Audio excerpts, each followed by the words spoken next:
क्या आपको भी दोस्तों के साथ इंग्लिश में बात करने में शर्म आती है?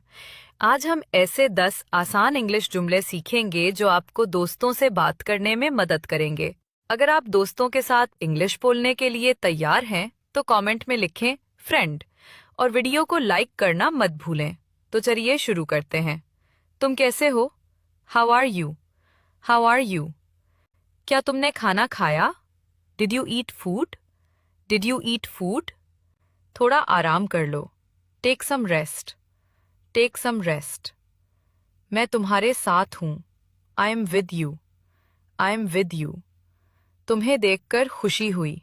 आई am happy to see you. I am happy to see you. क्या तुम ठीक हो? Are you okay? Are you okay? तुम बहुत प्यारे हो। You are very sweet. You are very sweet. जल्दी आना। कम क्विकली। मुझे फॉलो कर लें और वीडियो को दोस्तों के साथ शेयर कर दें।